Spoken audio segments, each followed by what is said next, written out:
शास्त्र कह रहा है राजगद्दी और व्यास गद्दी। राजगद्दी पर श्री दशरथ जी महाराज विराजमान हैं और व्यास गद्दी पर श्री वशिष्ठ जी महाराज विराजमान हैं। जब दशरथ जी का शरीर पूरा हुआ तो राजगद्दी डगमगा गई, कोई संभालने वाला नहीं था। दो भाई ननिहाल में थे, दो भाई वन को चले गए, राजगद्दी को कौन संभाले, कोई नहीं था। तो वहां व्यास गद्दी का दायित्व बना, उस व्यास गद्दी ने उस राजगद्दी को संभाला है। इसलिए ये हम लोगों का परम सौभाग्य है कि हमारे देश का राजा एक सनातनी है और राष्ट्रपति भी लेडीज हैं, द्रौपदी मुर्मू नाम है उसका, आदिवासी है। पहली बार हुआ इतिहास में कि कोई आदिवासी राष्ट्रपति हो, कोई ऐसा संत स्वरूप जैसा। अरे संत से कम नहीं है भैया, राजा को सब गाली ही देते हैं लेकिन राजा सबके लिए भला करता है। सब लोग राजा को गाली देते हैं, चाहे राजा कितना भी अच्छा हो, लेकिन भैया ये संसार किसी को छोड़ता नहीं है, सबको गाली देता है।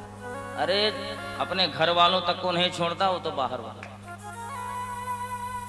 तो राजगद्दी पर बैठा है, सबका भरण पोषण कर रहा है, सबके लिए देख रहा है। और अपने उत्तर प्रदेश में मुख्यमंत्री साहब साक्षात बाबा जी हैं। भैया राजगद्दी का सुख लिखा है, क्या करोगे, कुंडली में राजगद्दी है। भले वो संत हैं, भले वो महात्मा हैं। कई लोग कहते हैं कि संत हैं महात्मा हैं, तपस्या करें जाकर। अरे भैया किस्मत में राजगद्दी लिखी हुई है तो राजगद्दी पर बैठेगा ही, बिना बैठे थोड़ी। संस्कारी राजा है तो हमारा भी कर्तव्य बनता है कि हम भी संस्कारी बने। आप देखो आ रही है 15 अगस्त, हर जगह महाराज तिरंगा ही तिरंगा लहराएगा। हम लोग अपने हिंदुत्व को भूलते जा रहे हैं, सनातन धर्म को भूलते जा रहे हैं। पता नहीं कौन कौन से पंथ आ रहे हैं आजकल, जिन पंथों का कहीं चर्चा नहीं, कहीं शास्त्र में कोई वो नहीं, उल्लेख नहीं है, वो पंथ घुसे चले आ रहे हैं। मैंने कल निवेदन किया था ना कि ऐसे ऐसे देखो, हमारा नाम नहीं लूंगा, लुधियाना में एक स्कूल है क्रिश्चियन का, जहां नियम हो गया है, ध्यान देकर के सुने, उन क्रिश्चियनों का क्या नियम है कि यहां अगर बच्चा पढ़ेगा तो उसे क्रिश्चियन बनना पड़ेगा। अरे भैया हमें नहीं पढ़ाना है अपने बच्चे को, धर्म परिवर्तन कभी मत करिए। गीता में भी उपदेश दिया है अर्जुन को भगवान ने, परधर्म भयापह। अरे पर धर्म पे तो कभी जाना ही चाहिए। अपनी आत्महत्या हो जाए, मर जाए, शरीर छूट जाए, लेकिन कभी भी धर्म परिवर्तन नहीं होना चाहिए। हमें नहीं पढ़ने भैया इतनी अच्छी पढ़ाई कि बच्चा हमारा सनातनी होकर के क्रिश्चियन बन जाएगा।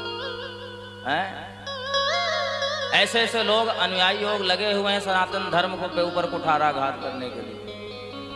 तो हमारा जब राजा सनातनी है तो हम भी अपने बच्चों को सनातनी बनाएं। और देखो भैया, जो माँ बाप अपने बच्चों को सनातनी नहीं बनाते, संस्कार शिक्षा नहीं देते, वो माँ बाप शत्रु के समान है। माता बैरी, माता शत्रु, पिता बैरी, एन बालो न पाठितः। शास्त्र कह रहा है जो माँ बाप अपने बच्चों को सुंदर शिक्षा नहीं देते, माता शत्रु पिता बैरी, माता शत्रु के समान है, पिता बैरी के समान है, जो संस्कार नहीं देते। और जो पहले से ही संस्कार दे दोगे भैया तो बच्चा आपका माँ बाप का कभी बैरी नहीं बन सकता। संस्कार नहीं दोगे तो क्या पता कल के बैरी बन जाए, दुश्मन बन जाए, शत्रु बन जाए, कुछ भी बन सकता है कि नहीं। और जब पहले से उसे संस्कार दे करके रखोगे तो बाद में बनने का कोई वही नहीं। घर में जाओ तो संस्कार पहले दिखता है, झुक करके प्रणाम करे। आजकल पैर भी पता नहीं लोग कैसे कैसे छू रहे हैं। पैर छूने की सरल विधि, सबसे अच्छी विधि ये है, ये सब छूटती जा रही है। हमारे यहाँ आज भी परंपरा है, औरतें झुक करके ही प्रणाम करती हैं दोनों हाथों से, और यहाँ पता नहीं क्या हो गया है। फिर कहते हम तो दुखी हैं। अरे बड़ों को, अपने माँ बाप को, अरे ज़्यादा नहीं तो अपने बच्चों को ये तो सिखाओ कि माँ बाप को कम से कम प्रणाम करें। हम लोग जब विद्यालय में पढ़ते थे तो विद्यालय में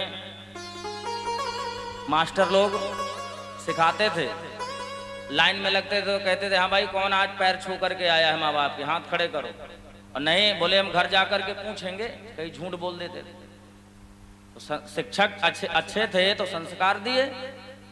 इसलिए मेरे कहने का अभिप्राय सिर्फ इतना ही है, जब हमारा राजा संस्कारी है, यहाँ पर राजा संस्कारी नहीं है, महाराज बेन संस्कारी नहीं है, इसलिए प्रजा को अच्छा नहीं लगा, संतों की शरण में गए और संतों ने हुंकार भरी तो महाराज गोविंदाय नमो नमः। इसलिए संस्कार दो। अभिवादनशीलस्य नित्यं वृद्धोपसेविना